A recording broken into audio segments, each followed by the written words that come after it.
We're going? Alright. Well, hello, Internet. Entire world. Connected through a strange emergent network of telecommunications portals. And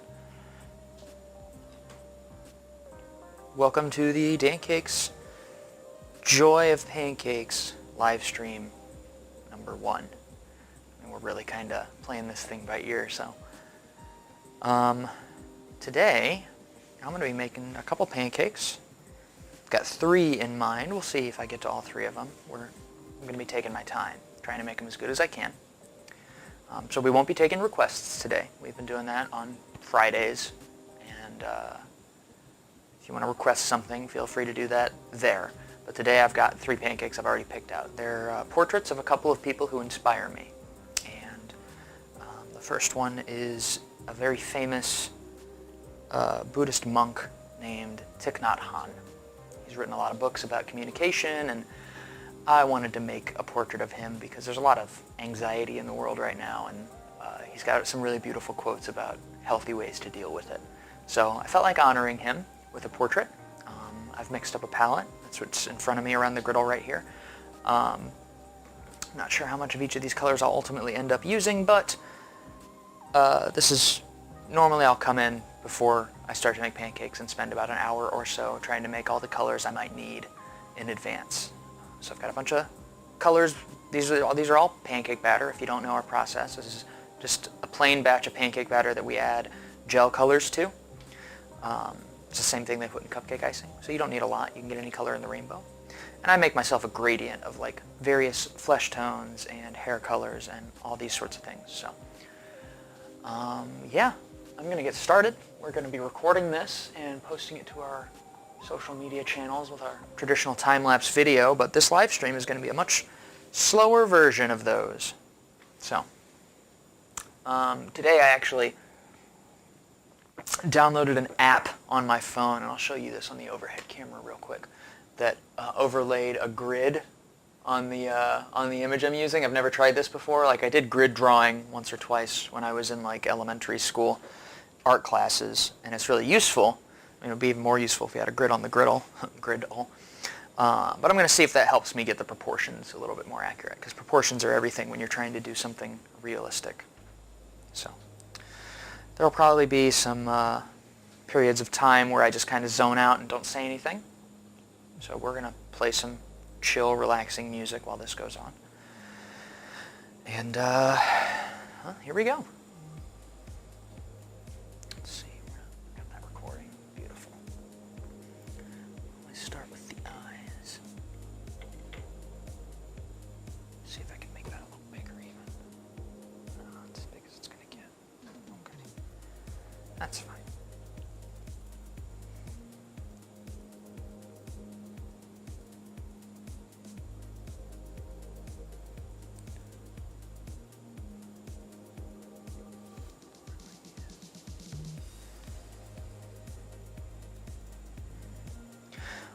One thing that I might have jumped the gun on here a little bit is I like to start my pancake art with a little bit of heat in the griddle. So I warmed this griddle up. I might have made it a little bit too hot. I might need it to cool down a little bit more. Yeah. If it's too hot, those first lines have a tendency to cook too quickly, and then they can curl. So, you know, you'll put a line down, like if this is the griddle, this is the line. You put it down, it'll start to cook, and then it'll curl up like that. And that just makes it so that when you fill in, it erases anything that curled off of the griddle. So it's very like, there's a sweet spot where it's a little bit warm enough to solidify the line, but not so warm that it really cooks it. So you need to give that just about 30 more seconds. While that's cooling off a little bit more, I mean, I can just point out that, you know, I've got all these bottles here, mixed them all in advance, and that's what I'm going to be actually drawing with. Got a little bit of plain pancake batter off to the side in this drip cut, and there's a bottle of plain here that'll help me finish it off and back the pancake and that sort of thing when I'm done with the process. I've also got a couple of pointed Q-tips here. These are, I started working these into my process because Ben, our other artist who's actually managing the live stream right now, brought them into the studio to help, like, once, you know, you put a line on the griddle, you can actually go back and tweak it or sharpen it or adjust it with these. And that's a really nice thing to have if you're trying to make something, like, really realistic. You know, if you're trying to really hone in and make it as true to form as you can make it. So I've been using those with just about all the fancy pancakes I've been doing lately. I'm going to restart this since I jumped the gun on that. All right. New file. There we go.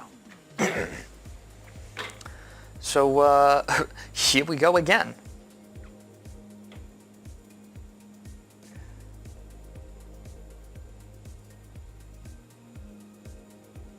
So Thich Nhat Hanh is a prolific author and Buddhist monk from Vietnam, I believe.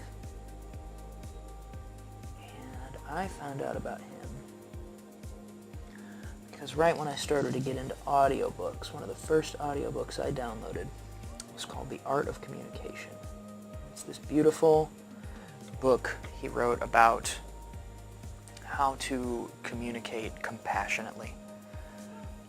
He observed that a big problem in a lot of society these days is that we communicate, like even just when we're having conversations with one another, in somewhat of a violent way, especially when we have disagreements, where there's a lot of, you know, assumptions about the other person's quality, insults to one another's intelligence, and it can be toxic, and I think that's true, especially during political conversations and election years. And I remember reading that book gave me a really deep sense of, like, a better understanding of myself. And I've since read more of his work. He's very prolific. He's got a lot of books. Another one of my favorites is, it's called Fear. And it's about, you know, the ways that fear kind of sneaks in and dominates our lives without us realizing it. You know, we don't necessarily realize how many of our actions on a day-to-day basis are being manipulated by background fear, sense of being tiny or scarce or in danger and that sort of thing. And I think my favorite of his books was the one about power. Because, I mean, let me use this color for that. Power is, I think we have a very limited understanding of power. You know, when we think about power in our culture, we tend to think about it in terms of political or economic power, like being rich or being politically influential, which more and more seem to be kind of the same thing. But his interpretation of power is that it starts, like, true power, like all the political and economic power is really just kind of an illusion, right? Because the power doesn't actually stem from you. It stems from material circumstances that aren't really under your control. You know, if all your power comes from money and then, like, the dollar collapses or something, well, you didn't really have any real power. And he says that true power comes from mastery of the self. It comes from being able to face yourself, face your demons, and you tend to develop an ability to work with people better, to inspire people to do things for themselves and not for you. And I like that interpretation of power a lot. It gives me a lot of comfort, right? Because, you know, it's really easy to live in this world and feel super helpless all the time. Because how much power do we have, like, as individual people? Well, depending on how you interpret power, you could say that we have a lot. You could say that we have a lot of power over how we let things affect us. We have power over the way that our personal relationships develop and the way that we engage with people and the kinds of energy we put out into the world. So, just as much as the classical interpretation of power is kind of an illusion, the classical interpretation of powerlessness is also a bit of an illusion.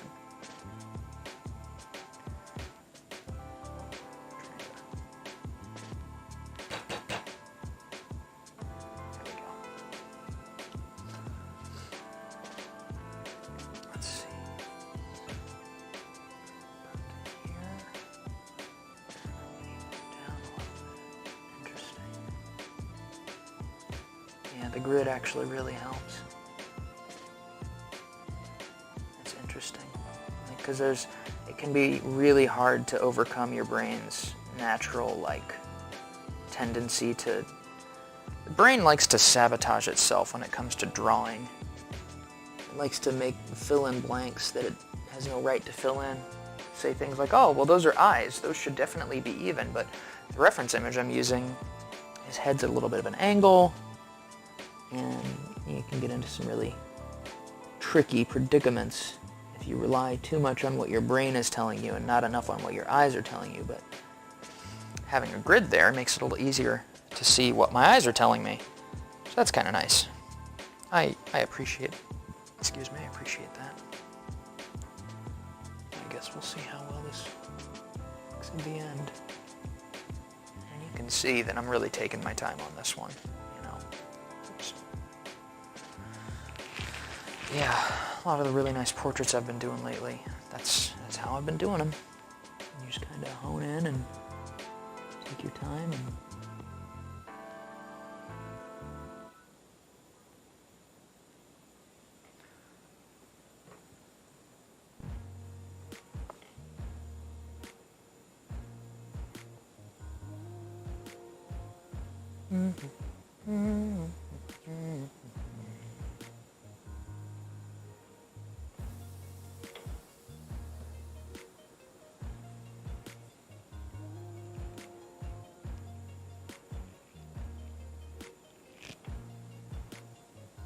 Let's start on the eyes.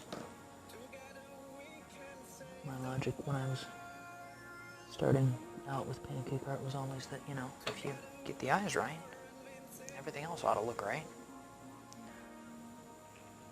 I know that if I were doing cartooning or something like that, it might make more sense to start with, say, the head shape or silhouette or something like that.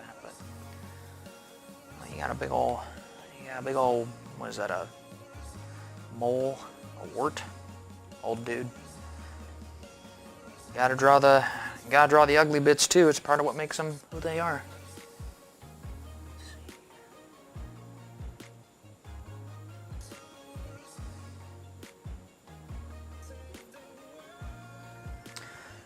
I believe, I'm not sure, but I believe Thich Nhat is still alive. He's very old at this point. I think the last piece of news I saw was something about how he's sort of retiring from public life because his health is starting to fail, as tends to happen when you get really, really, really, really, really old. So, but of all the people I know of who are, I think, getting on in years and facing all those questions of mortality and stuff, I think Thich Nhat would probably be one of the best equipped to deal with it. I mean, he spent his whole life meditating and thinking about the cosmos and the nature of being.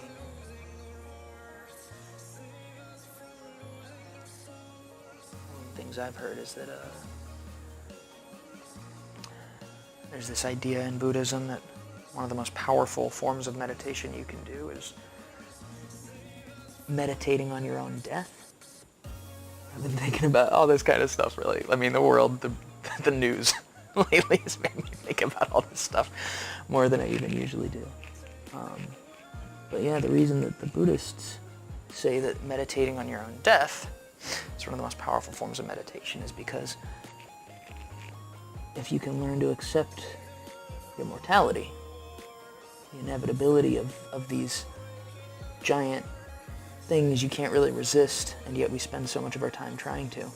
If you can accept that, meditate on it, and think about it with sort of a non-judgmental perspective, it's incredibly empowering.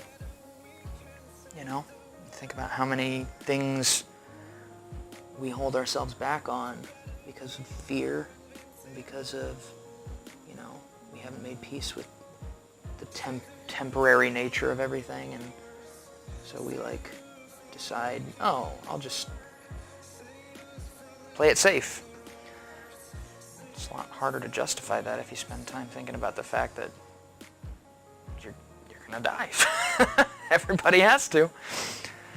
If you're able to sort of have that detached, chill perspective of, yeah, I guess that's how it is.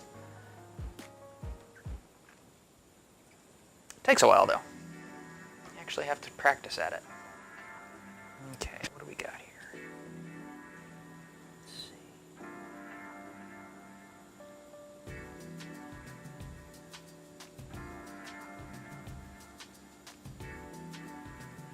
I feel kind of good about this. Okay, so we're gonna do some shading real quick. Looks like I might need to.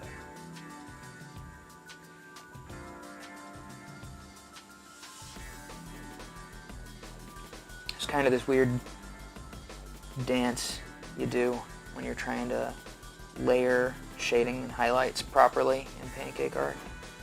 Where like, sometimes it makes more sense to start with a light line, sometimes it makes more sense to start with a dark line. You just kind of practice a lot and pay close attention to like where the things you're highlighting show up. And right now I've done some shading for like the wrinkles around his eyes, and now I got to come back and accentuate those wrinkles before I go back with another darker shade and fill in the shading.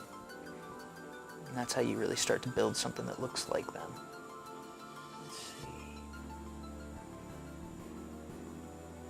And there's this weird, like, middle ground that I've learned that you have to kind of occupy, especially with a medium as awkward and limiting as pancake art, because, like, I'm not going to be able to make this look miraculously identical to the photograph. I mean, it's just, there's too much. I have to understand my limitations. I have to understand that this is a liquid I'm working with. There's only so much you can get away with. But I can also do a really good job of sort of simulating realism and make it look a little bit like an oil painting, like a fancy, like, work the limitations into it intentionally, like it's a part of the art form. So it's an interesting part of this whole process, like figuring out what you can and cannot do, and learning to accept that just because you can't do it exactly perfectly doesn't mean you can't do it really cool and interestingly.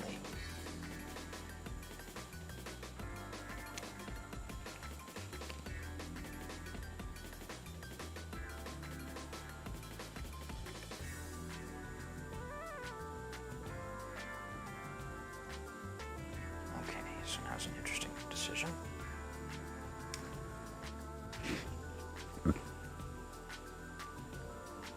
So we're going to say that's right about. Well, that's an interesting idea. I could like, wonder if I could do that. If I could like, there's a dot there. I should probably do it with a different color, because that's got some white in it. And there's a dot there. I'm kind of looking at the grid that I drew and trying to figure out where the vertexes are, so I can maybe use it to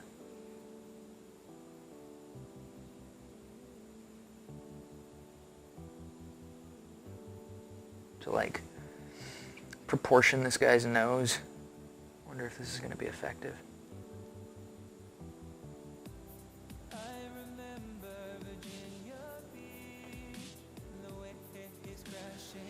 This is a technique I've never tried before. This is literally the first time I've ever tried it, so. That's kind of the yin and yang of pancake art, is that sometimes you'll be like, I'm gonna work extra hard on this one, and you'll like devote an extra hour to your drawing process, and it looks worse. You can't tell until you flip it over, you know? It's such a piecemeal process, but I mean, it looks like maybe I can do something like that. This is where the Q-tips come in handy, because you can actually make like a clumsy line that wibbles and stuff, and you can come back and carve it down to where it looks very smooth and very like graceful, like calligraphy. So that's kind of neat.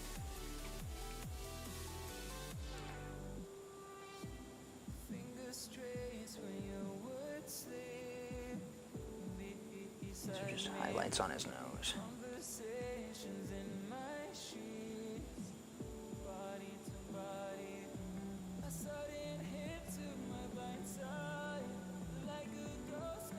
Got anybody watching, Ben?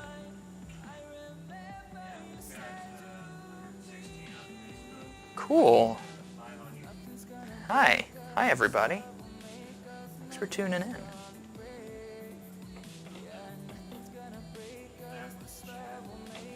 Heck yeah, man. Let's see. We'll do... This is kind of... That's a little bit darker. Yeah, we'll do this one.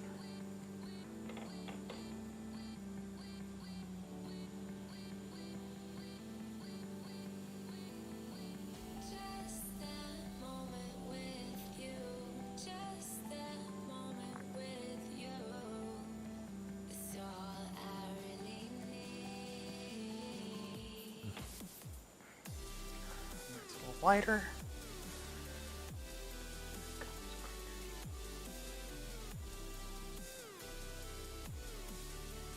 Cool.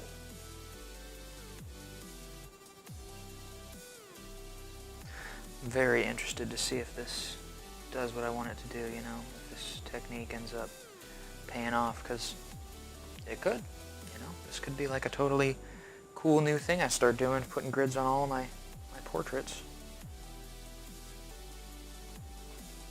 That needs to be a little bit smoother. There we go.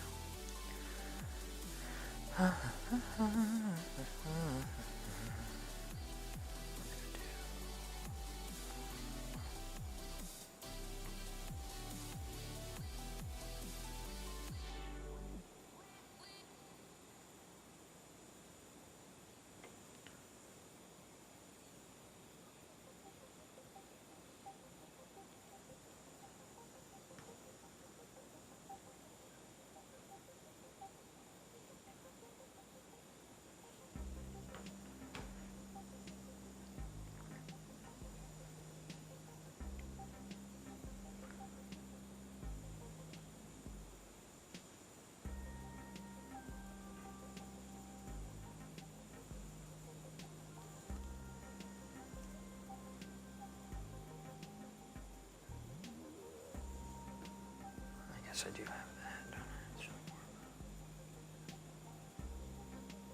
Slightly darker.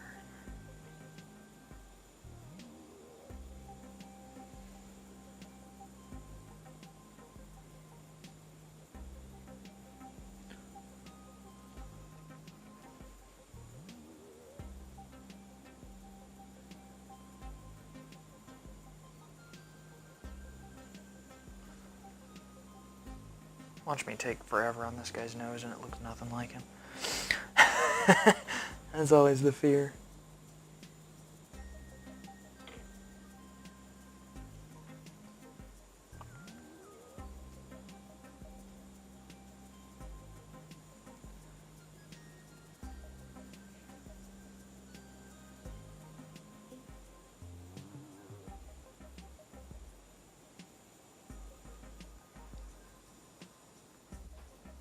Let's see. Okay. So now we're gonna try that one more time with the dots. See if I can see where my dots are still. I have a dot right yonder. I have a dot right yonder. And right yonder.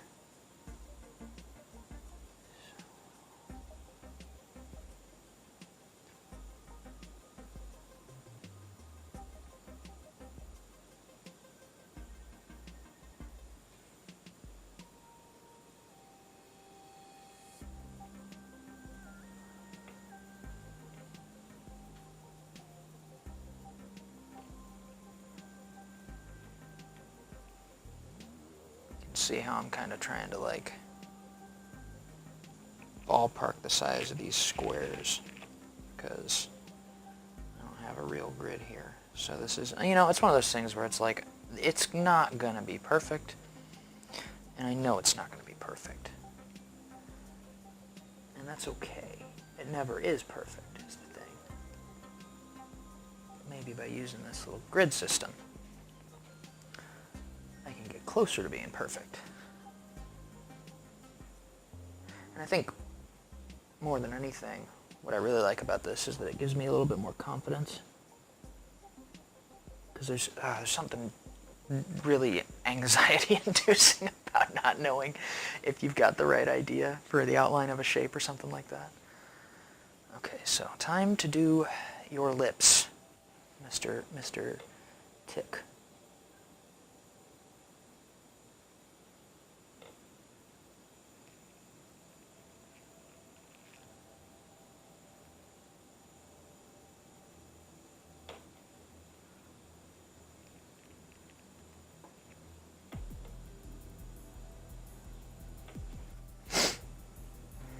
That's going to be a dark brown, kind of. Which dark brown should I use? I'm going to use this. Is that going to be good enough? Because we got that. Yeah, I think it might be this one. Let me see. Where does it look like?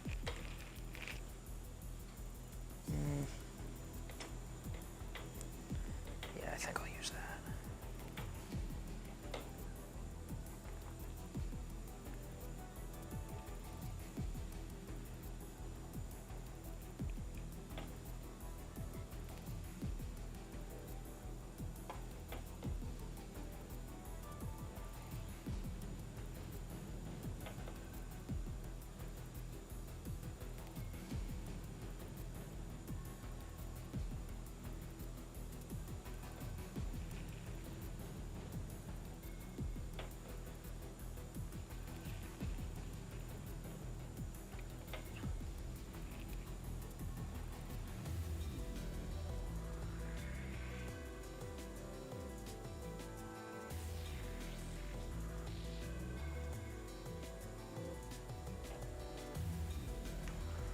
I actually am really looking forward to this. I think this might actually be a great way to do it.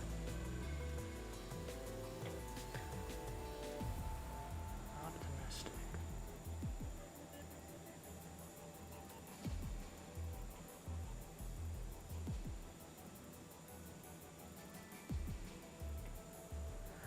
Okay, so I actually mixed a couple of colors for...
Okay.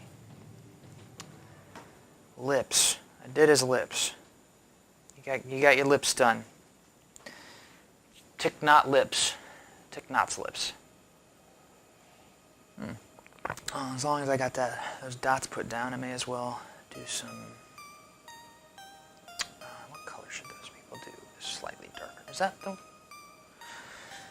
I got my... It's all out of whack. Hold on.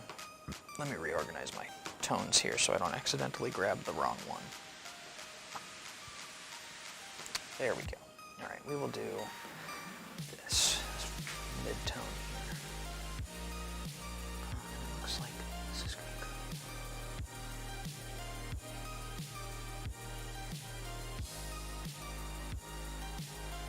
go. Nice.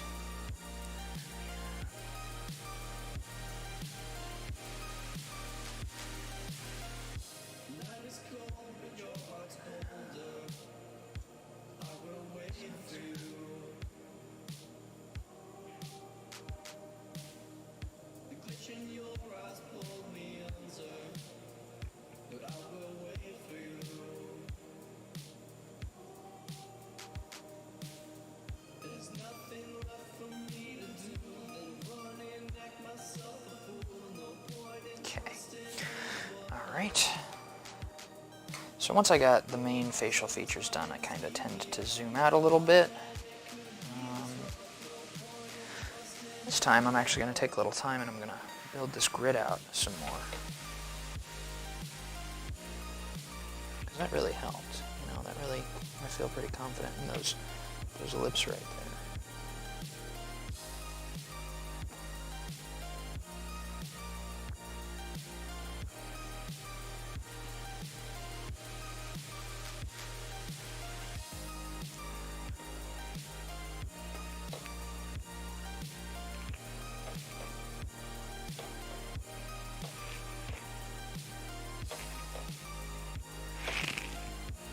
It's a little off. That's fine. Life is short. Screw your grids up. Nothing's real.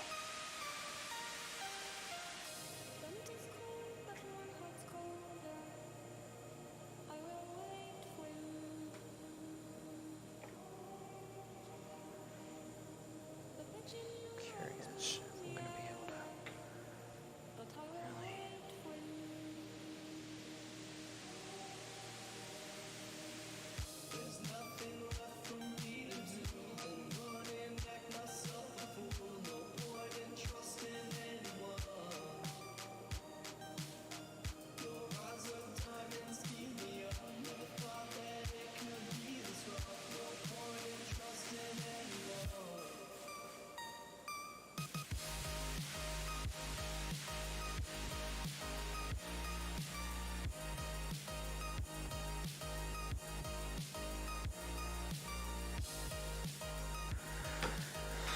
I think one of the hardest parts of doing portraiture effectively in Pancake Patter is getting the head shape right. So that's why I'm building this grid out right now. Getting the jaw and all that stuff can be, let's see, so that's going to be there. So this actually comes out to about a little bit further. Maybe one more column.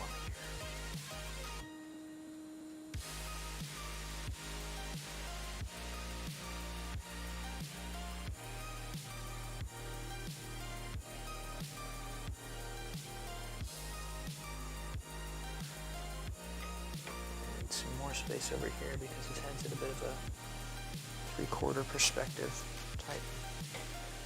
The reference image is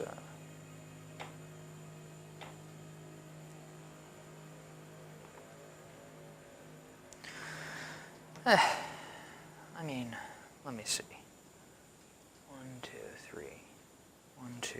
I need to have one more column.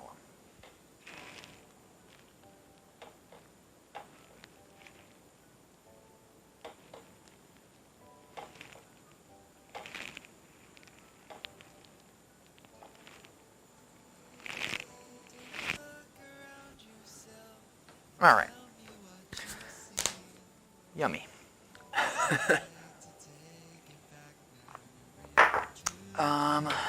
I had this one for the...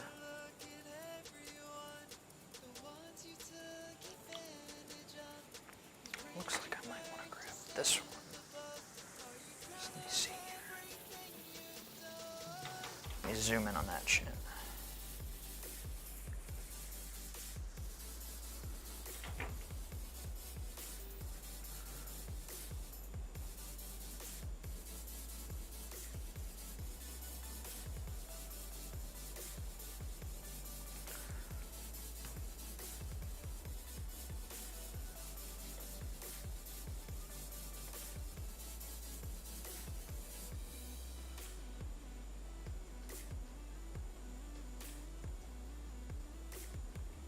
Is that right? That feels off. That is off. I am a fool.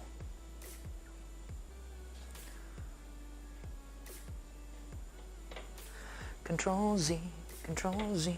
Fixing all my mistakes by smearing my hand around. Do-do-do-do, do-do-do-do-do-do. Making errors, fixing them. La-da-da-da-da-da. Mistakes are delicious. At least that's what I keep on telling myself.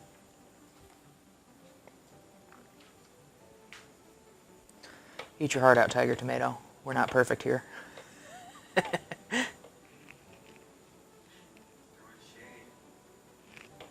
a shady boy. Is that... Why does that feel so odd? See, and that's the thing, too, is that, like... Your brain is constantly going to be trying to sabotage you, and it'll be like, oh, that's odd. That there doesn't make any sense. And then you keep going, and you're like, oh, that actually made a lot of sense. Why did I convince myself otherwise?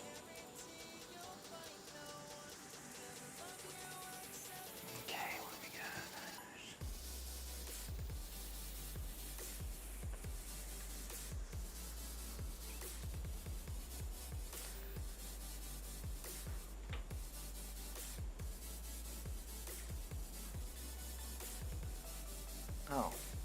Oh, okay. So that is the edge there. Is that right? Man, I don't even know. I think I screwed my whole thing up.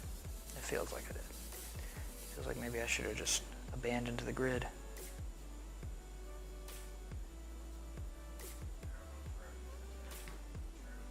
I'm sure it'll be horrible. Thanks, man.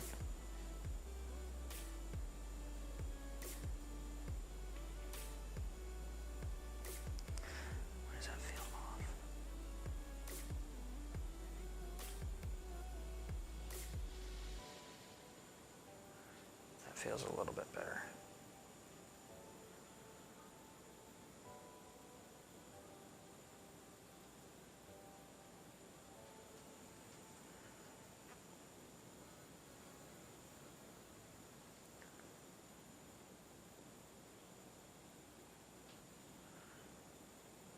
It's amazing how subtle proper jaw structure and stuff actually is. If you're going for photorealism. If you're going for caricature, you can get away with a lot. You can get away with a lot of, like, inaccurate, so to speak, outlines and what have you.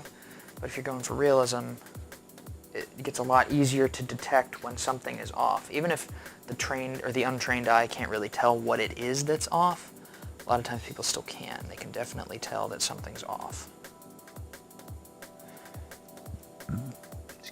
So it pays to kind of do your best.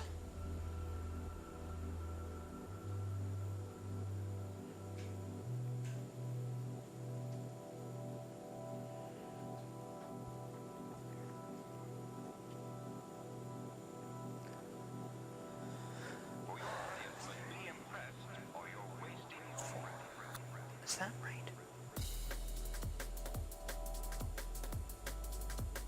Okay. Doth my eyes deceive me? Because it sure freaking feels like it. Yeah, that can't be right.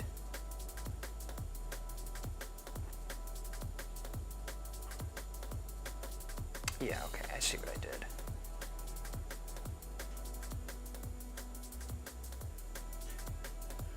That's more accurate.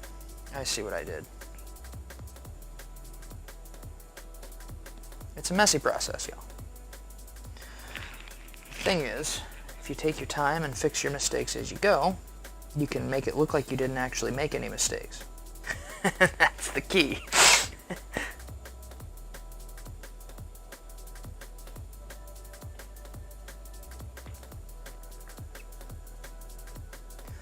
I want to do this guy justice because I really appreciate his output. All the positivity and calm he brings to the world. It's like, yeah, it'd be pretty cool if I could make this look like him.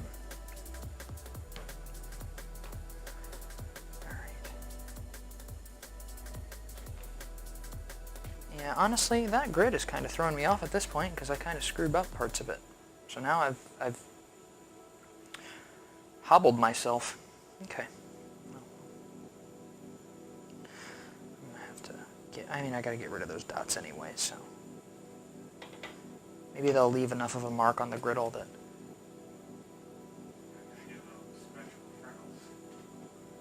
He's gonna look like the Borg. Or like a Hellraiser. There it is.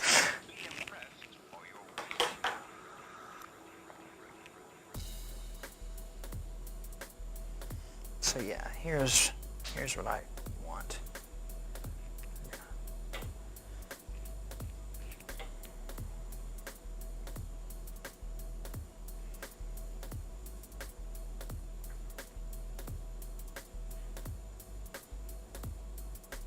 Sometimes what I'll do is I'll put extra batter down, specifically because that gives me batter to play with, so that I can carve it into a nice beveled shape.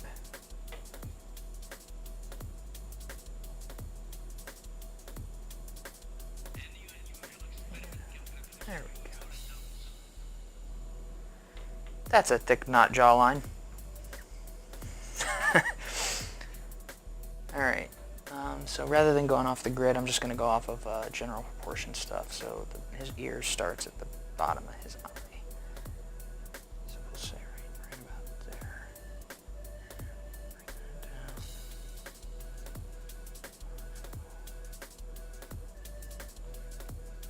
He got big ears.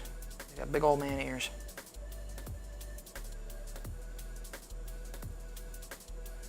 Goes all the way down to below his nose. So like right there.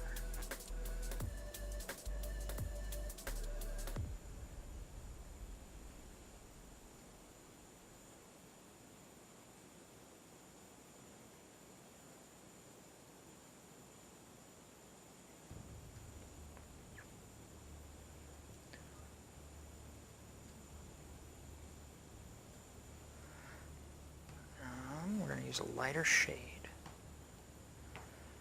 The outside of that here. I'll use this real quick just for.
His ear's just gonna look like a friggin' whirlwind. I think I might have overdone it a bit. Alright, we'll see. We'll see how his ear looks. Fingers crossed. It connects a little bit sharper. And I think we can probably do.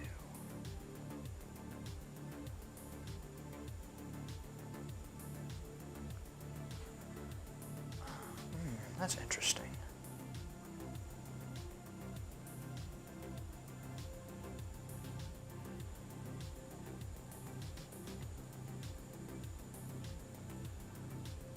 Okay, better. It's all very particular.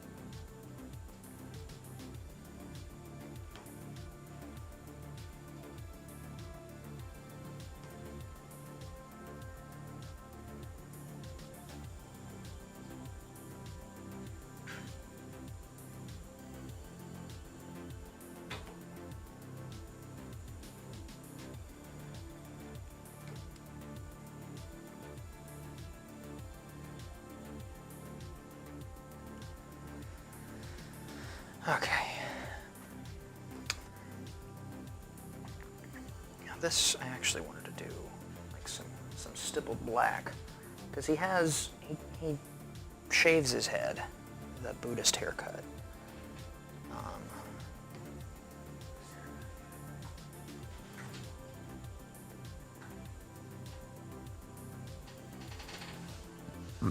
That's the way it's done.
Sure how good that's gonna turn out. Head shape is so finicky in particular, and he's got, it's like there's subtleties to it.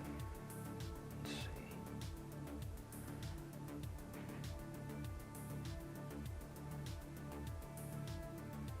We're gonna use that as our little, thin those out.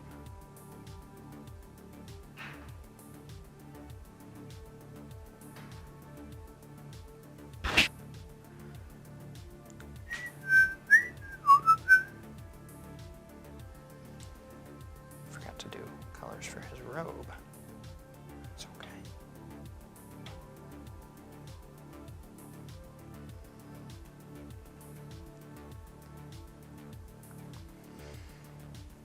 So I got this gray. I'm just going to outline his hairline with.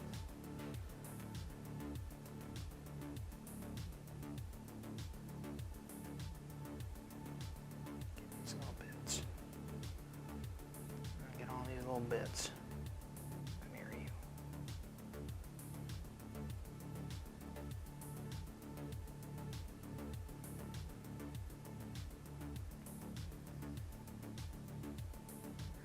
So I think those grids, for me anyway, I think it might be easier for me to do the jawline and stuff without the grid, but it's easier to do the facial features with it. I really think I did the lips and the nose there appropriately sized, which can be one of the harder parts of this process, so that's a success. As for everything else,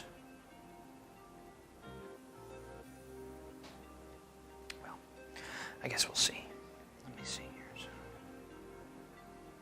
comes down about here.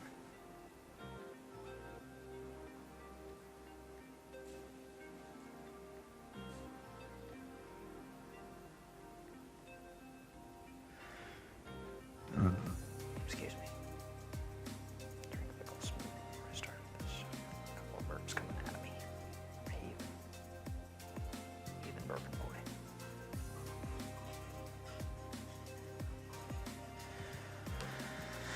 Okay.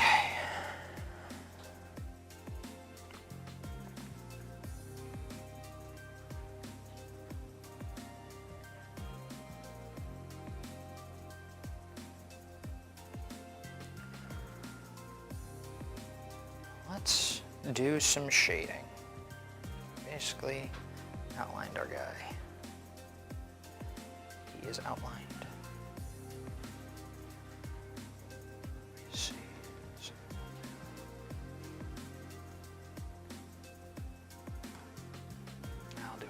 First. Maybe. Sometimes it's tricky to know which one to do first. We will do.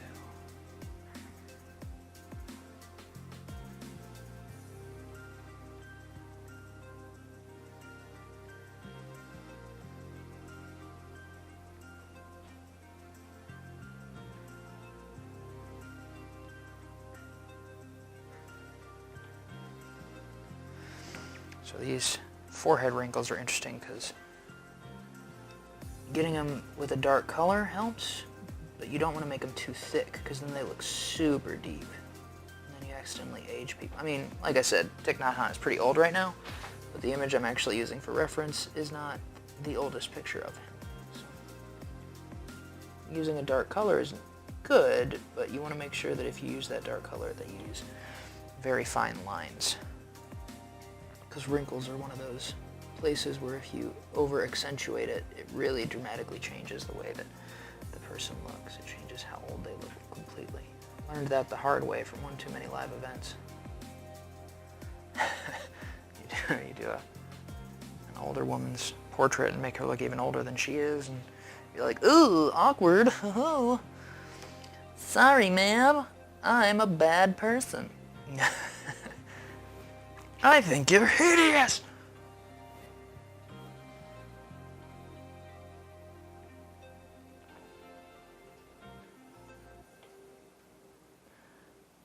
I really hope this turns out good, because if it doesn't, I mean, it's on the internet forever, and it's been such a long process.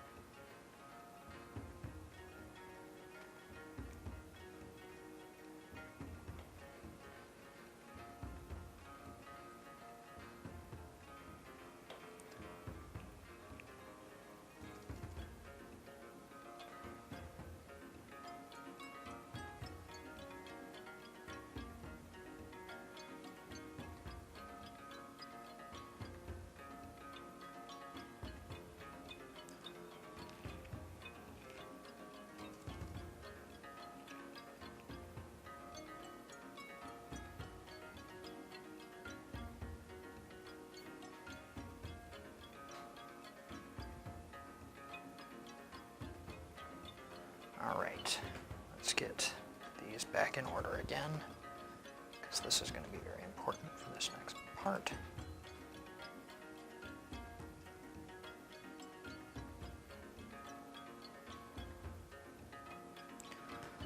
That's actually like a white shininess.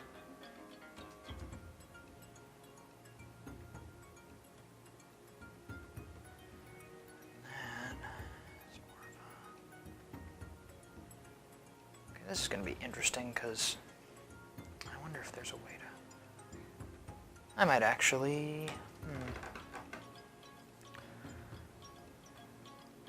Here's the challenge I'm facing right here. He has his head is shaved, but it's not like bare, you know? I mean, he's got a little bit of growth there, so there's like these little...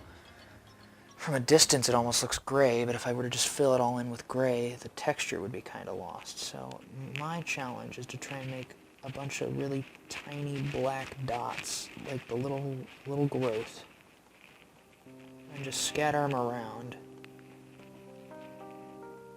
to sort of communicate that he has a cropped haircut. If I just did it gray, it would look like it was head paint or something. It would look off. It may not be completely imperfect, but it would definitely look odd. So I'm gonna be a good little boy and take my time. Try to illustrate all these little hair bits.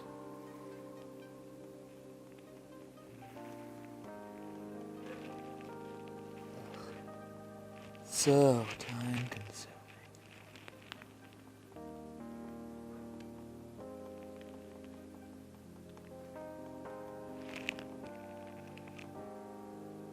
God, I hope it looks right. It doesn't just look dumb.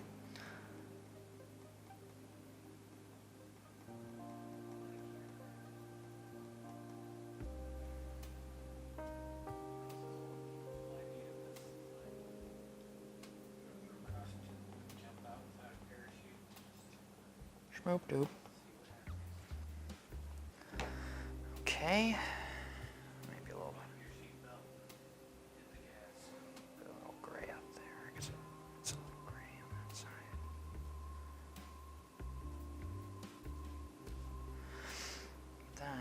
specifically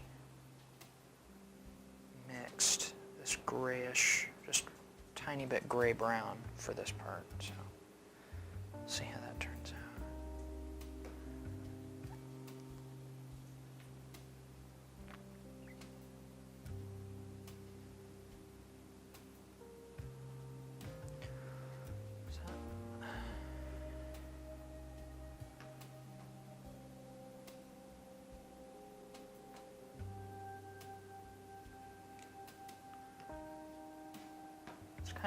There's some brown in there.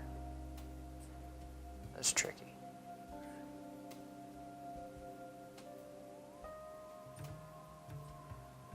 Well, sure hope this looks right. It's a little bit of a harsh contrast there.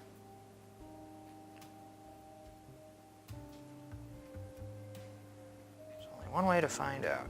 That's to just do it. Worst case scenario is it looks a little bit off. I think a lot of people won't even care.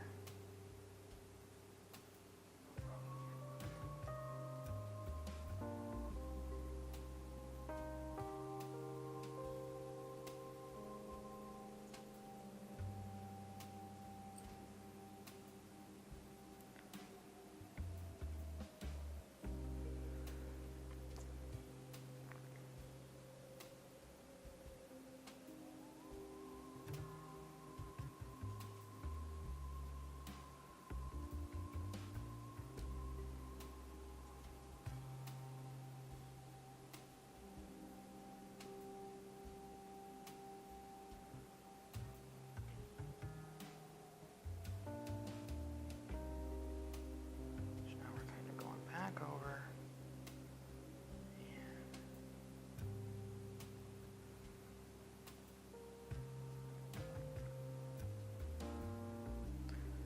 our struggle as artists isn't about appeasing the crowd.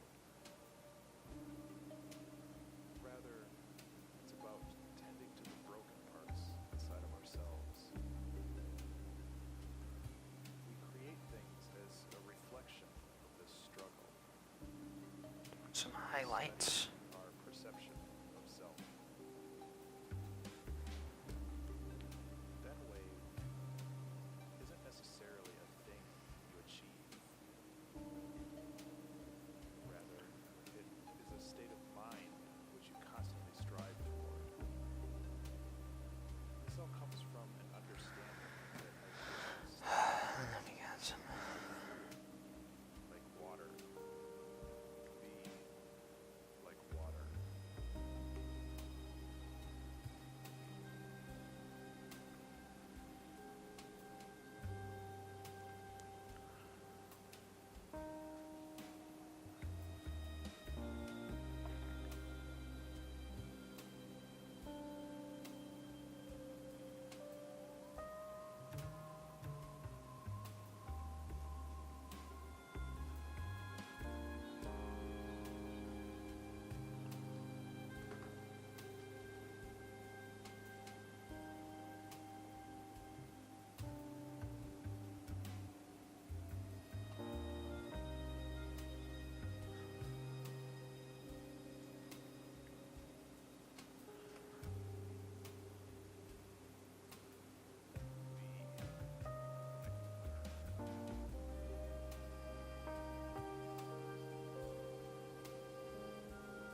suppose at that point it becomes time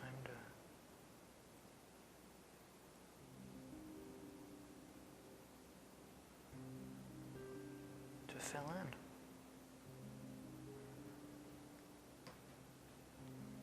And see how I did. I think. Unless I'm missing something here. Yeah, I guess I could do a little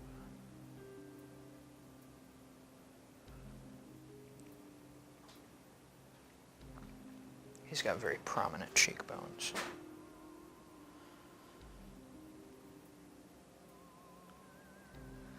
And I guess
okay.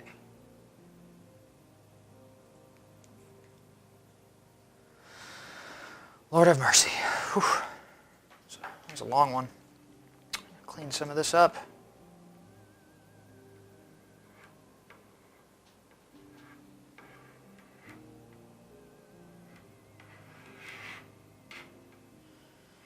And then, let's see.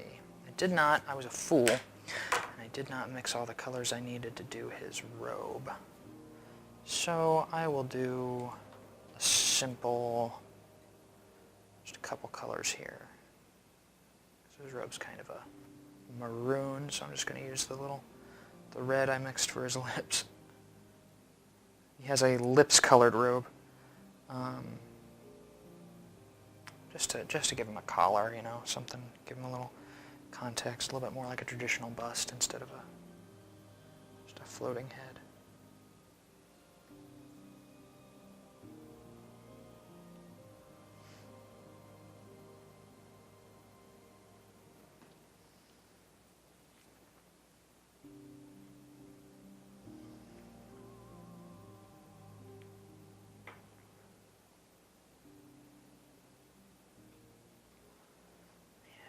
Finish that off with, do I have my, no, this is a slightly less dark brown, isn't it? Yeah.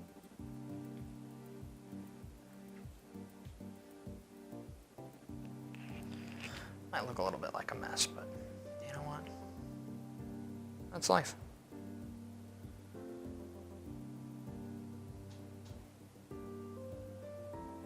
Sometimes you're a mess.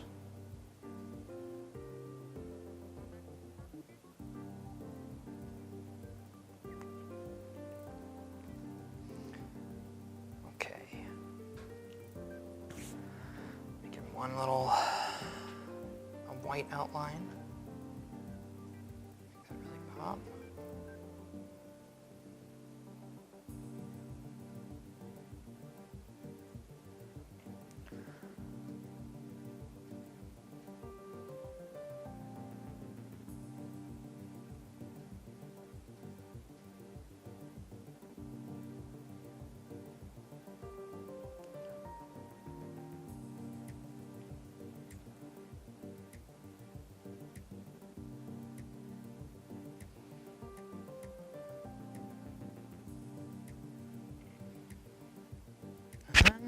Start cooking, and we will finish this off with one little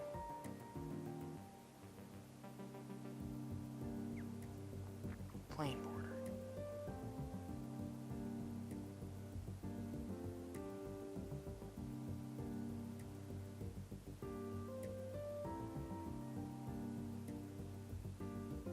All right, so now we get to find out a couple minutes here. I deserve to call myself a professional pancake artist.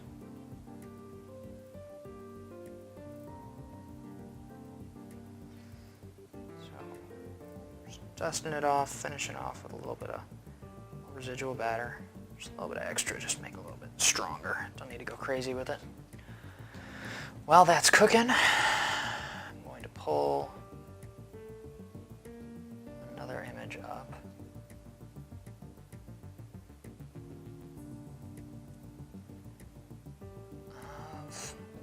Next pancake I wanted to make.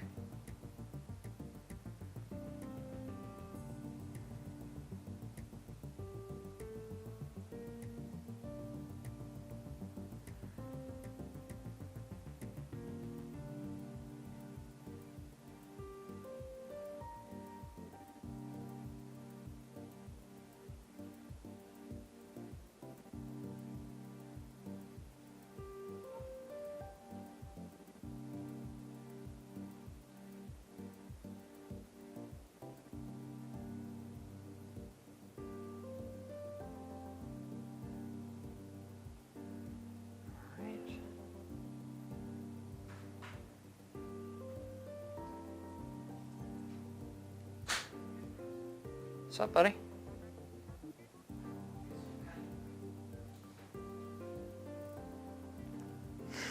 All right, so this is cooking.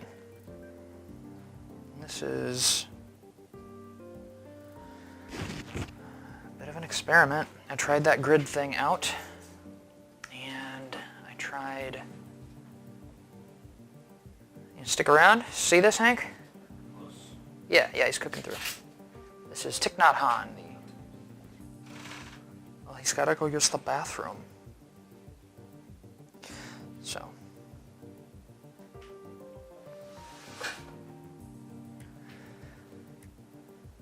For reference, that's the picture I was using. But, sure. That's the image I was using as a reference. So we'll see if that looks like it. Thich Nhat Hanh, T-H-I-C-H, space N-H-A-T, space H-A-N-H. Yeah, he's Vietnamese. Okay, we're getting there, folks. So, you know, if you got some friends that are, oh no, ruining his ear, that should be okay. I just got to be a little bit more careful. I thought I mixed the batter thicker today, I guess not. Certainly a pain in the butt to mix.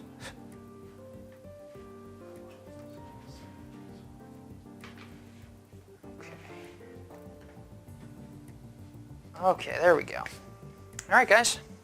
Getting ready to flip. Tune in, get your friends. I'm going to take a sip of coffee and then I'll flip it.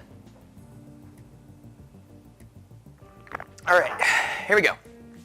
3, 2, 1. It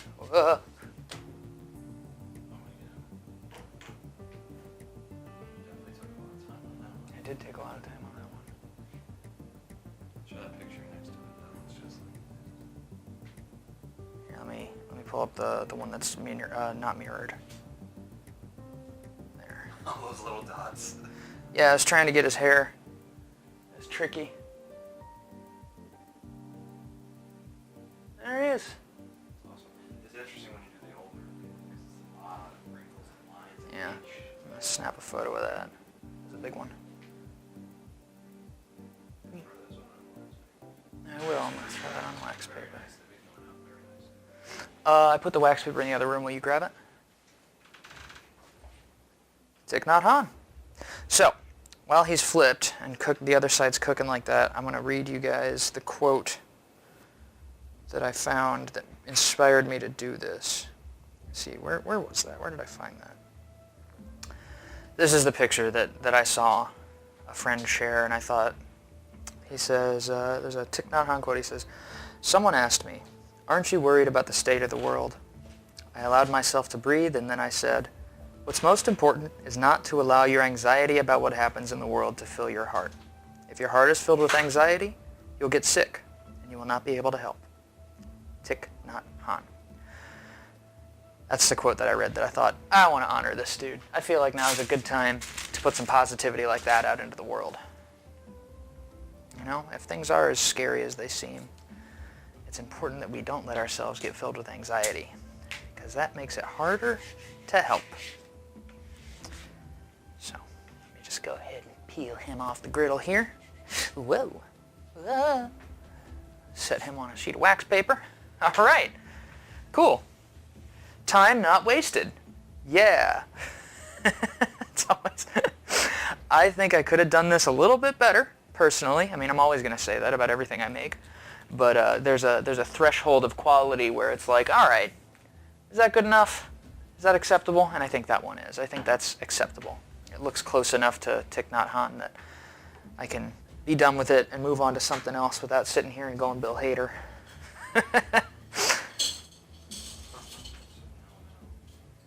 All right, so this griddle needs to cool off for a moment. I'm going to take this moment to check my inventory here. I might need to refill some of these. My next pancake, for my next trick,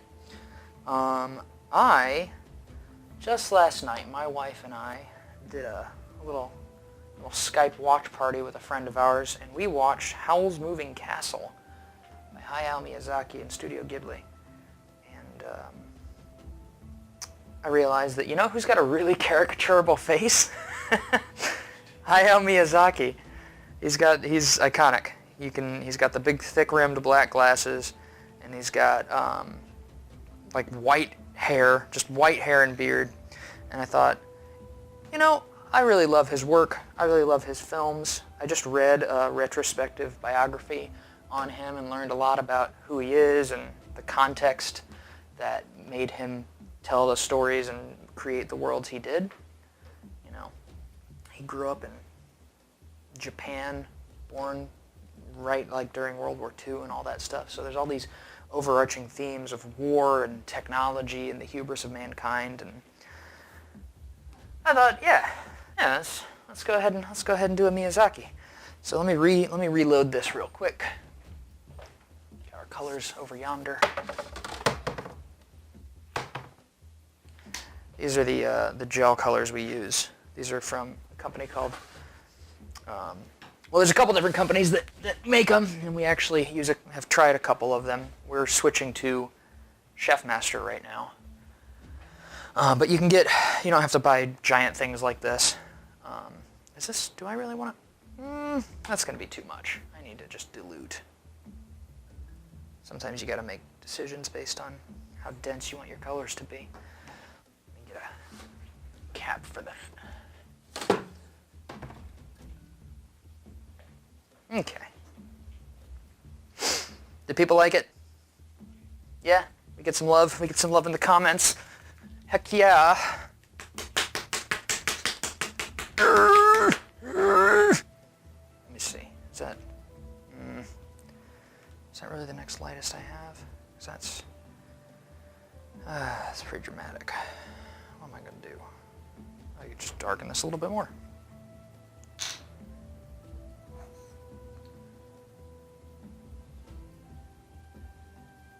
Okay, we'll see how this looks.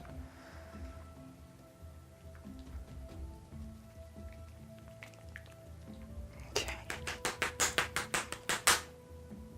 Tight. Tight, tight, tight, tight, tight, tight, tight, tight, tight, tight, tight, tight. I'm always in a good mood after the first pancake is successful because I gotta tell you, it's a very,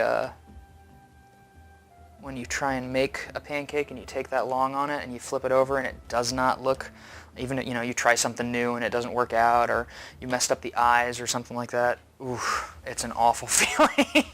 It's like all the energy just leaves your body and you're just like, I want to go home. But yeah, now you got to do it again. So, I put the grid on Hayao's face, Mr. Miyazaki.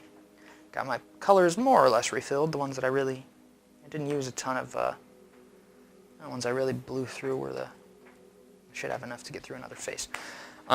Excuse me, I'm going to get myself some more coffee. Ha-cha-cha.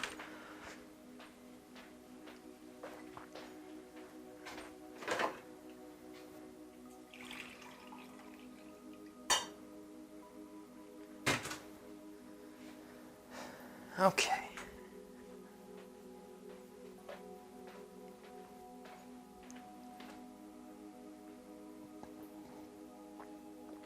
Yeah.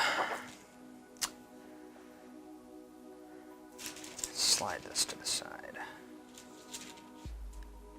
Okay. Alright. Old Asian dudes. Doing a bunch of old Asian dudes as pancakes. Old Asian dudes.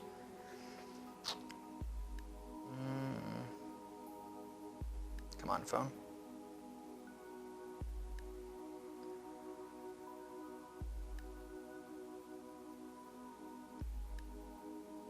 me see. There he is. Here's my Hayao Miyazaki reference. This charming man. Hold it up to the overhead. That's what I'm going to use as my reference. Oh, I totally forgot to freaking stop that. There we go. Okay. I need to start up the overhead recording again. Alright, there we go. Miyazaki. Zoom in on his eyeballs. There we go.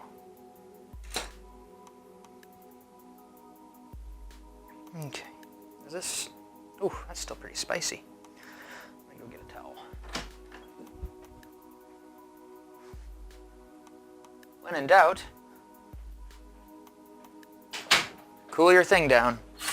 Get some cold water and just say,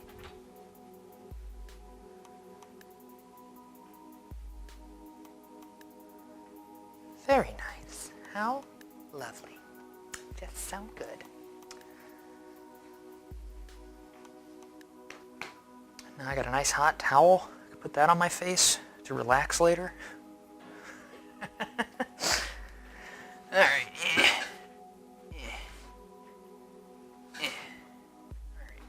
Okay. I should probably stop that and start again.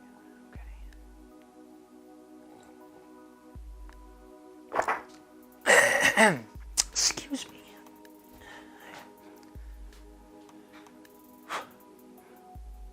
There we go.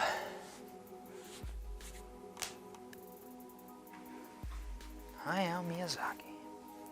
Hayao Miyazaki. Miyazaki, he is an interesting dude. After I read this book, I read this book called Miyazaki World. I picked it up a couple months back using a gift card. It was a pretty book. Looked interesting. And I've only seen probably 4 of Miyazaki's films. The first one I saw was Princess Mononoke. And then I saw the theatrical releases of Spirited Away and Howl's Moving Castle and Ponyo. Was never really introduced to his older stuff, and I never really, I saw those movies when I was a kid, when I was between the ages of like 12 and 19, and never really saw them through the lens of like artistic context. You know, I never really thought about the deeper themes in them or the consistent criticisms of war and technology and the yearning for a simpler time that always kind of permeates his stuff. But after I read this book, Miyazaki World, I was totally like, wow, this guy had a lot to say. You know, and he's, at this point, I think he's officially retired. You know, like he said he was going to retire a couple times and didn't. But I think now he's like done. He's done making movies. And good for him. You know, like he busted his ass his whole life. Workaholic. Put out a lot of really impressive pieces of art. But I'm definitely a little sad, you know, knowing that there won't be another new Miyazaki film. I mean, Studio Ghibli will put stuff out, but Hayao Miyazaki will not. And that's one of those, like, Of course, reading about, like, I feel kind of politically aligned with him. Sounds like he was a bit of a hothead and had a lot to say about government and all that kind of stuff, which I totally relate to. Like this weird walking contradiction of loving humanity and hating it. Hashtag relatable content, Mr. Miyazaki.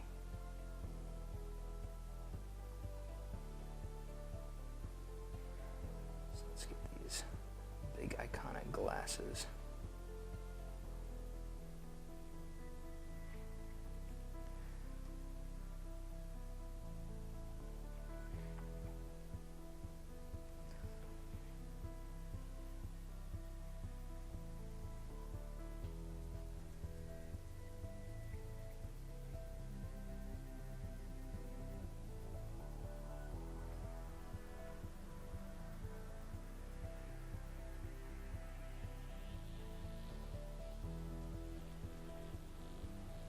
I didn't know that he was a manga artist. And that there's actually a legendary manga. It's an extension of the story in Nausicaa of the Valley of the Wind that is apparently really good. And it's a lot darker than the movie was. Which, I don't know, that's kind of the stuff I'm into. I like fiction that doesn't really turn away from the ugliness in the world.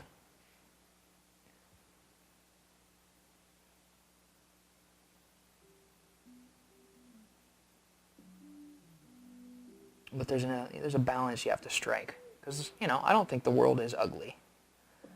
I think there's ugliness in it. I think that helps the whole thing feel more, I don't know, there's something to be said about, you know, light needs darkness and all that Taoist stuff. I think it's really cool when a storyteller can straddle that line between darkness and light, celebrating life and criticizing celebrating humanity and criticizing the worst parts of it. It can be really tricky to do that. A lot of people end up being really heavy-handed one way or the other.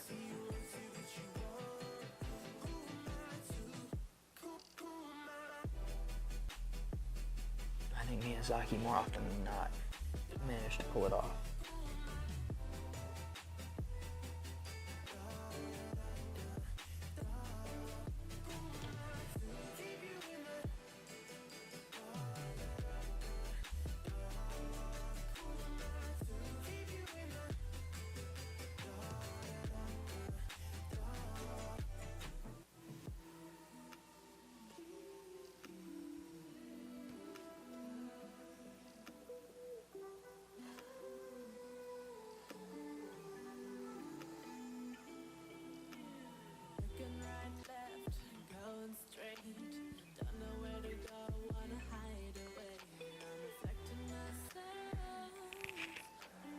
On all of his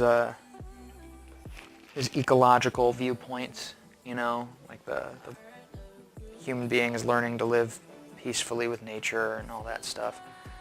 That stuff feels more relevant than ever. Climate change and disease and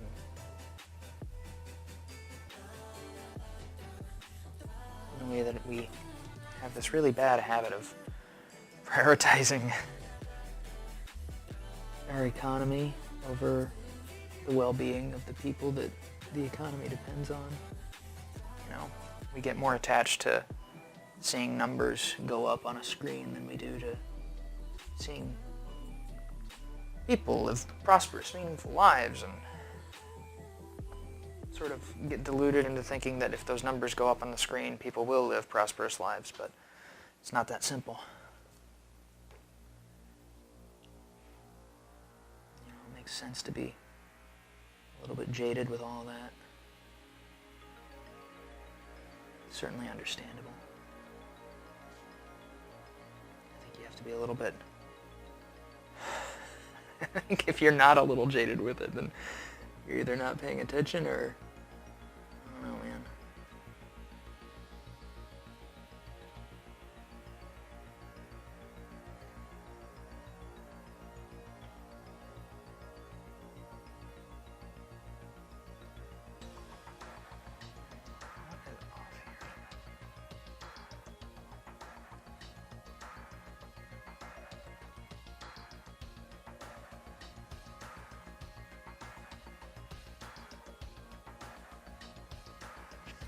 Can't tell. I'm sure it's fine. Narrator. It wasn't.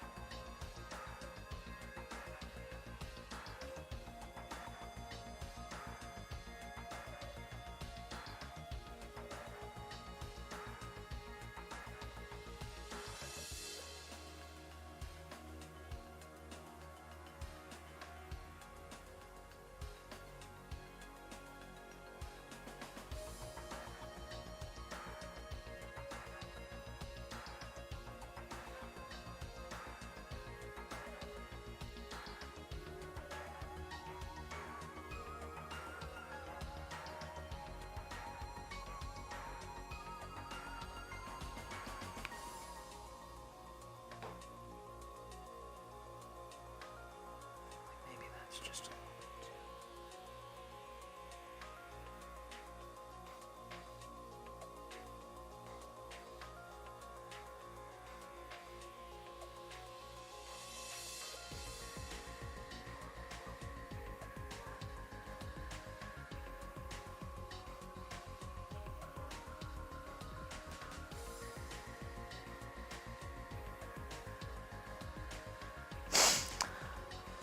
I guess we'll see. I don't know. So he's got salt and pepper eyebrows.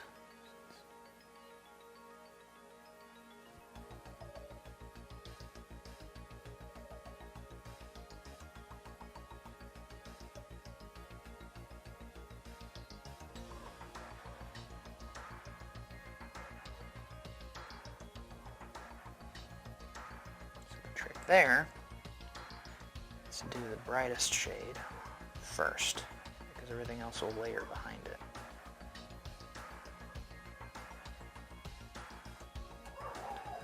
Theo. Thanks, dog is outside barking like a lunatic.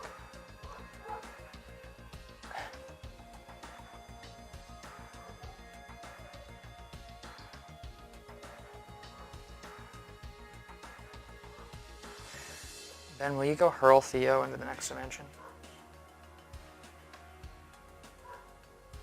That'd be real good.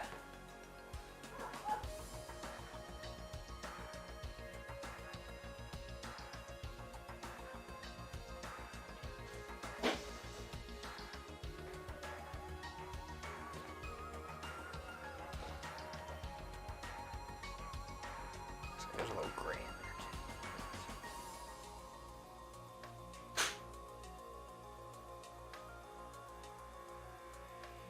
too. You got quite an eyebrow game, Miyazaki.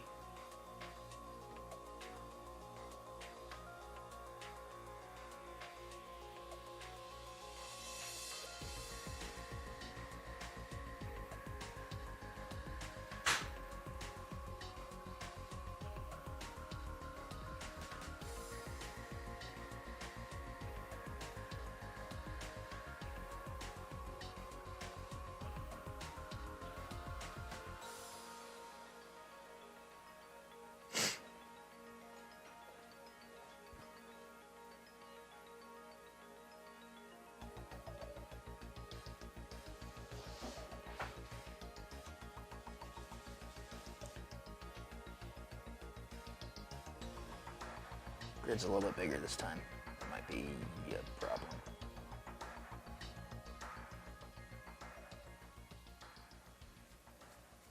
Also, did I totally botch that? Did I screw that up like super hard?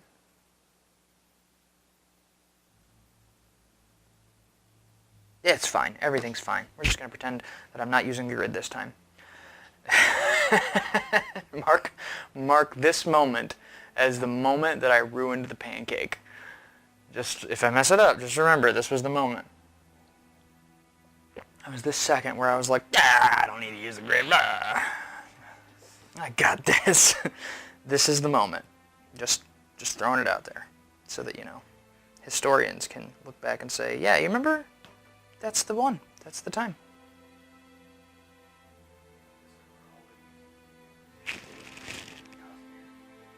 Ah.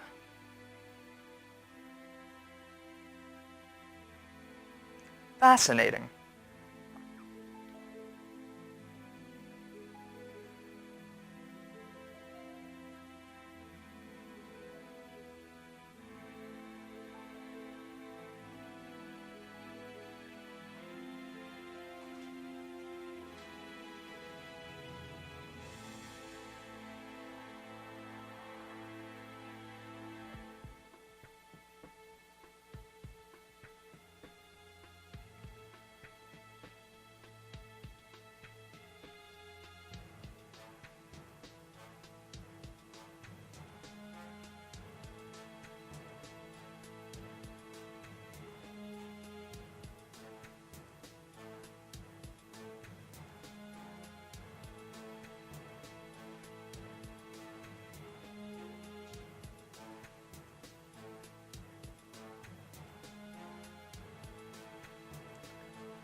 That's too harsh.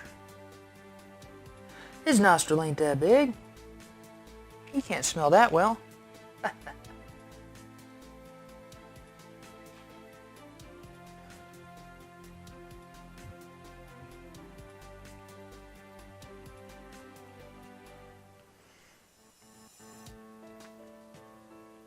It's gonna be this.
I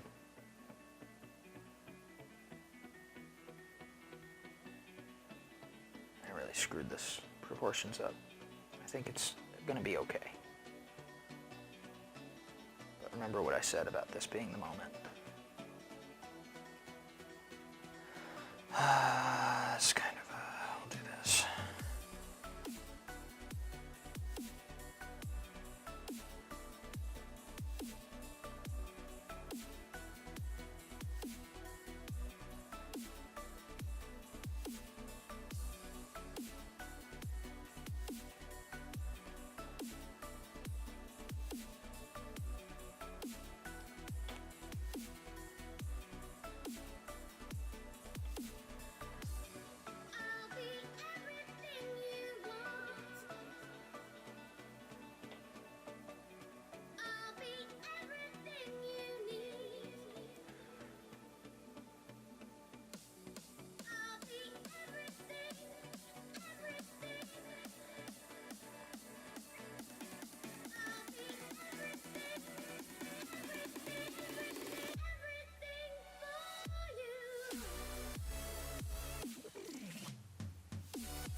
big silly mistake.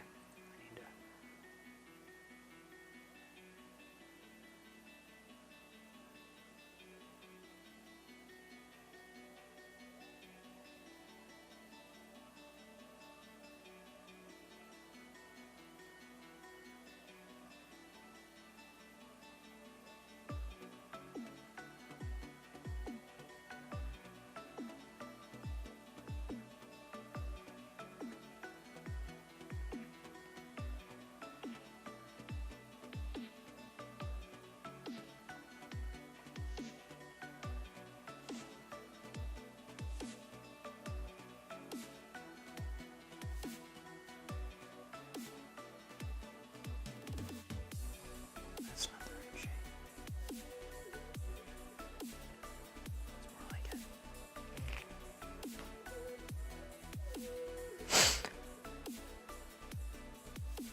little bit better about the face shape on this one. I think partly because he's not clean shaven, so he's got more like obvious visual markers.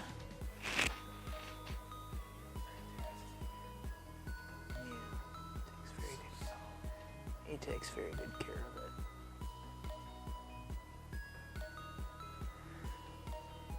There we go. So then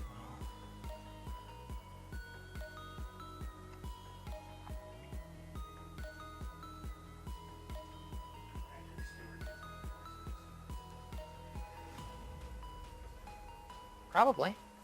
Somebody in the audience might know if Patrick Stewart did a voice in a Miyazaki movie. Or you might Google it with your Googling ability, Mr. Laptop. Mr. Slapchop.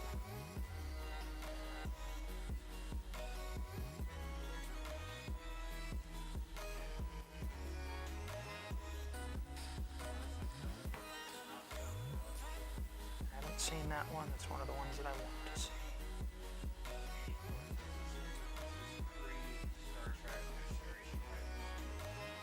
Wow.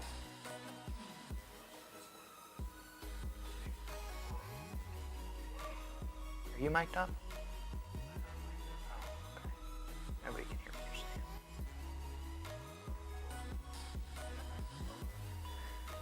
saying. I guess it wouldn't hurt if you're dropping Hayao Miyazaki trivia on us.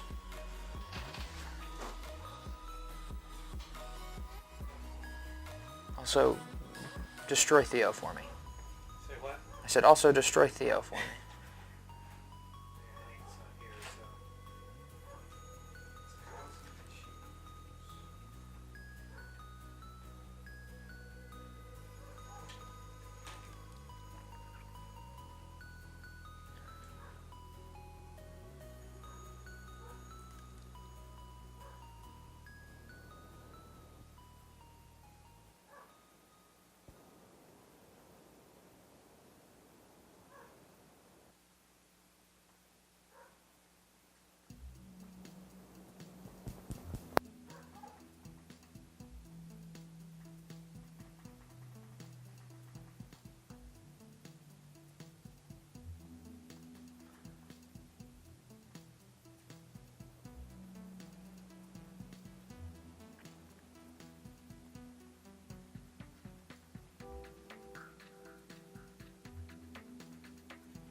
So if y'all hear a different voice now, That's Ben. it's me.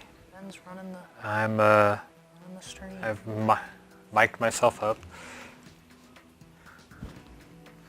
Gotta take these headphones off. That delay is killing me. I hear myself talk, and then 2 seconds later, I hear myself talk. Tragic. Oh my gosh, Theo. But Dan and I were having a conversation about Miyazaki, and I mentioned that I think Patrick Stewart voiced a character in one of his movies, and so I Googled it, and he did in 1984, Nazca of the Valley of the Wind. Patrick Stewart and Uma Thurman. Yeah, they always get great voice actors. I think that I'm not sure if Nausicaa was released in the U.S. originally. I think it was one of those, like they did a big distribution deal with Disney. Oh yeah, So English they- dubbing actor, Disney, 2005. Yeah, that makes sense. Ah, what? He was in a Maybe it was just a Japanese animation that he was in that was English dub, like pre Next Generation Patrick Stewart.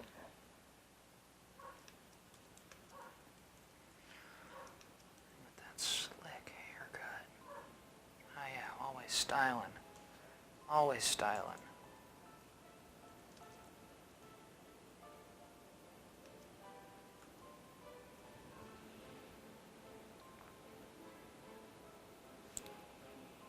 But I could certainly be wrong.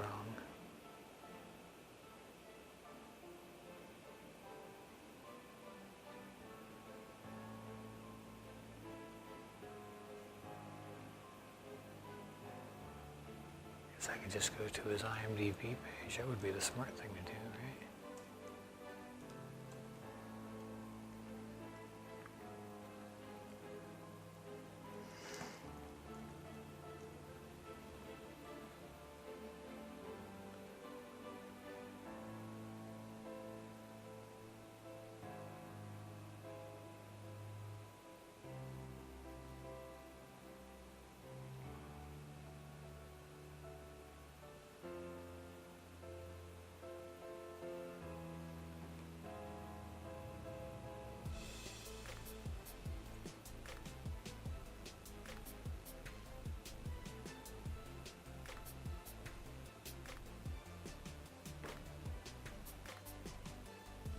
Oh wow. He played John Paul II in a TV movie in 1984. That's interesting.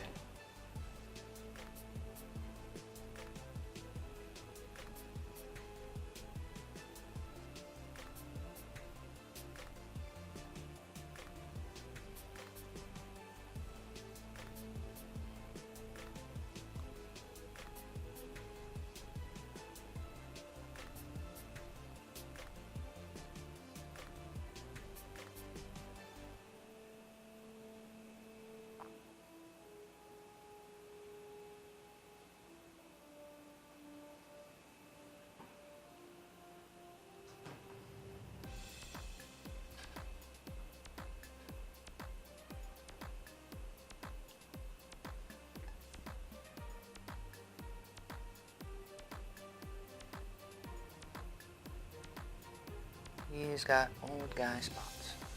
He's got old guy spots. Old guys tend to have old guy spots.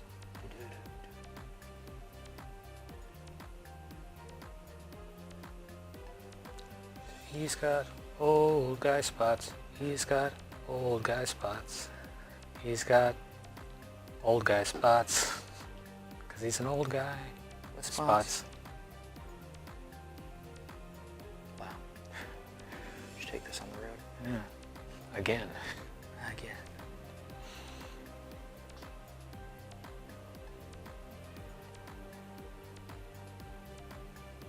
This time we'll have good music.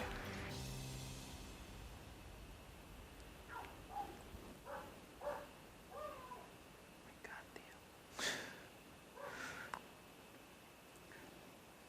Thanks, dog is outside just losing his mind. Yeah, Hank's dog is barking up a storm. Hank is gone somewhere. Like he's building garden boxes, so I think he had to make a very socially distanced Home Depot run.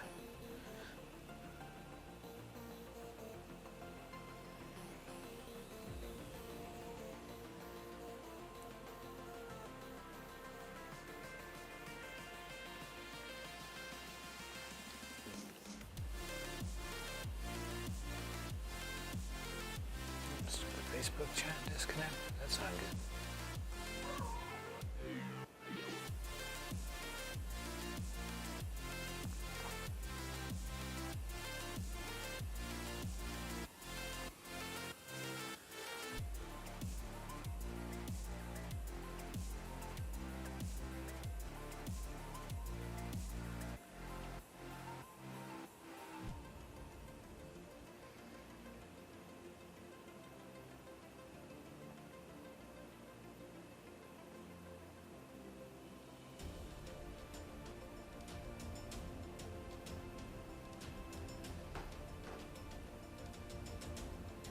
Uh-oh. I think our Facebook stream died. What are you gonna do about that? Well, we'll just restart it over here. Unable to connect.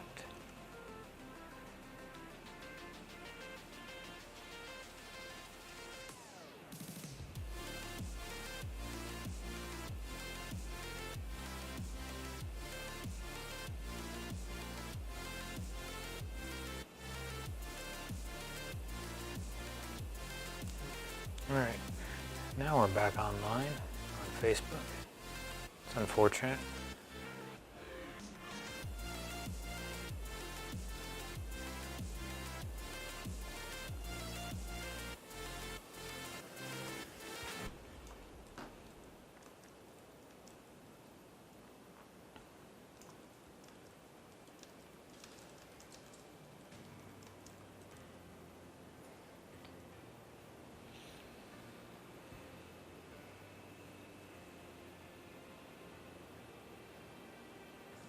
Yep, looks like we got same home. We got more people now than we had whenever the stream died. That's good.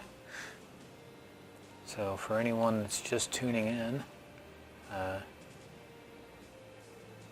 I'm Ben. I'm the guy running the live stream over here. Hello.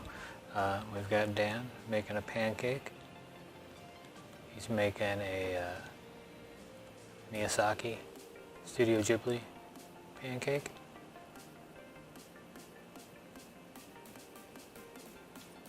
He's about 2/3 of the way through right now.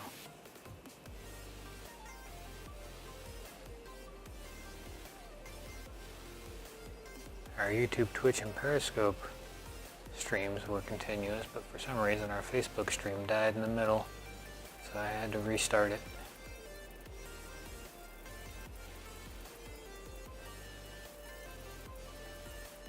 Say la vie. Interestingly enough, we have way more viewers now than whenever we left, so almost double, 130.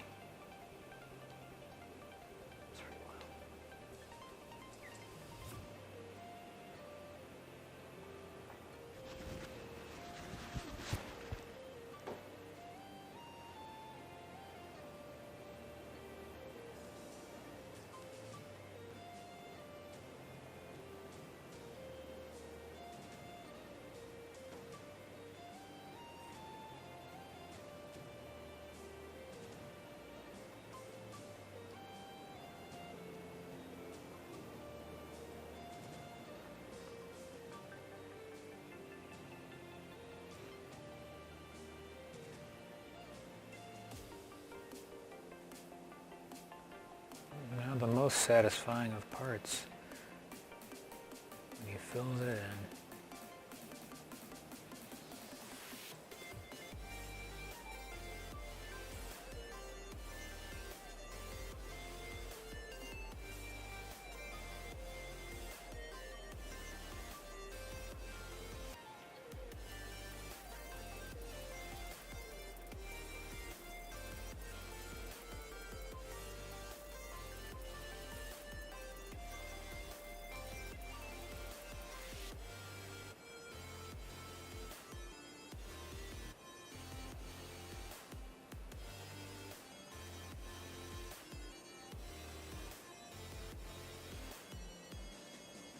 Someone from Edinburgh says they've loved you since Super Deluxe. Boy, that was a trip. Super Deluxe, man. Those guys are another level entirely. It's on our YouTube.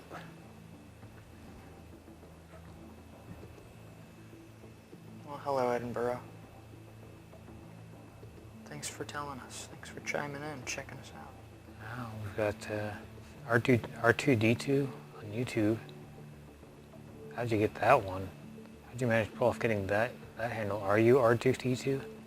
Actually, the real R2D2, or are you just...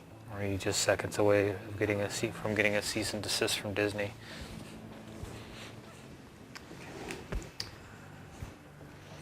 They're from Australia. R2-D2's in Australia right now. I think I need to brighten this up a little bit.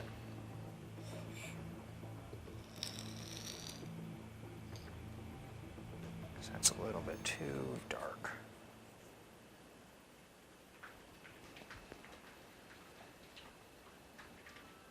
Okay, I think that'll do.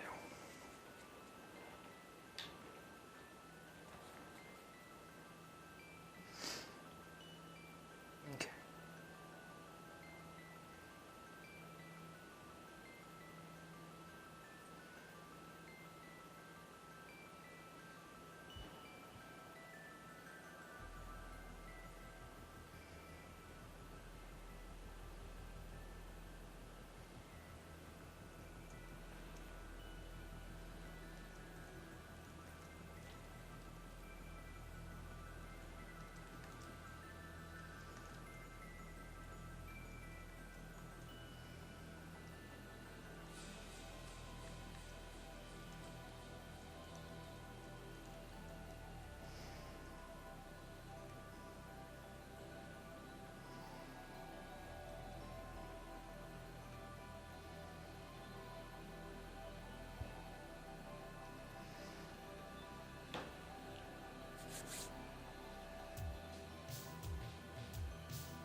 Just need some kind of a contrast so that the whiteness of his hair really pops.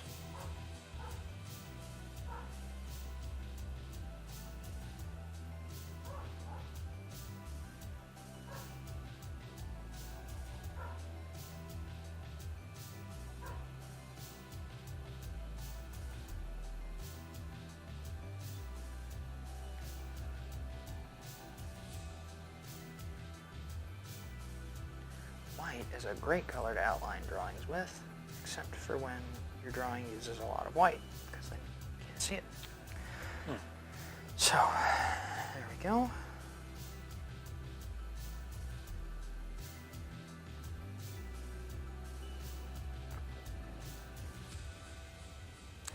Someone who just hopped on, they're trying to guess what it is on Facebook, and it's Kenny Rogers.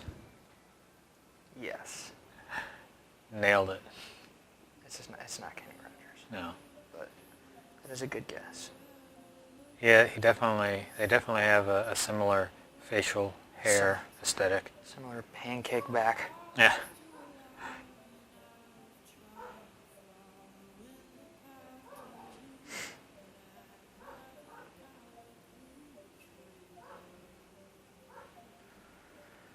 Okay. Step away from that for a moment while that cooks. Ugh. Oh. A little stretch. Sip a little bit of my coffee. We've got someone from Germany watching on YouTube. Hey. Yeah. Hello. Facebook's doing Auf Wiedersehen. Wait, no, that's goodbye. Oh, What? Guten Tag. I know no German. Nine. That's a. Meine Deutsch ist nicht sehr gut. Could it be Sprechen Sie Steven? English bitte? Could it be Steven Spielberg? It Guess it could be. it could be, but it isn't. Yeah. I think they've worked together? No. Probably. No, not directly. Not directly. If they worked together, it would have been Amazing, probably. through. No. No, they never worked together. I don't know why I got that idea. Yeah. That would be interesting. Steven Spielberg is very good at picking animated projects to produce. And he's good at picking lots of things. He was the only one who believed in Back to the Future, and so like that gives him. He can ride that for the rest of his life, and he didn't, but he could. So this one took me a little bit less time. This is so far, I think I've been working 46 minutes, according to the overhead. That sounds about right. I think this will be the last one. Yeah. Yeah. A couple hours of streaming. That's. Oh. Benjamin Liao on Ben Liao. Ben- Hey, Ben. yeah. All the way from Singapore. He guessed is it Miyazaki, and You win. yeah. Ben, the winner. you're right. Winner, chicken dinner. We're gonna send you so much durian.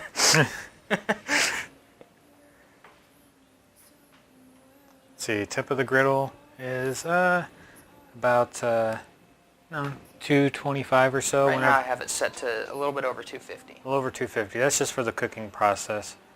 It's almost off for most of the drawing process. For most of the drawing, it's pretty much off. You might turn it on shortly just to get it warm to help the batter set, but otherwise it's never hot enough that he can't put his hand on it. All right, here we go.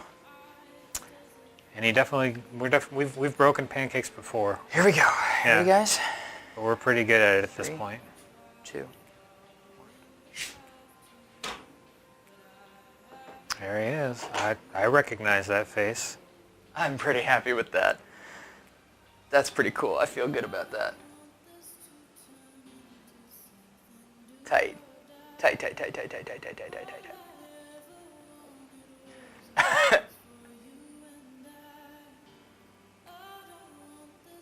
I'm okay with that. That makes me happy. I did not waste my day. I made 2 pancakes that I'm happy with. Sweet. Hell yeah. That's also what Benjamin Liao said. He said sweet. Sweet. With 5 E's. Yeah. Very happy with that. Glad you could tune in and check it out, guys. Well, Oh, wow, our Facebook stream is almost up to 400 viewers. it's awesome.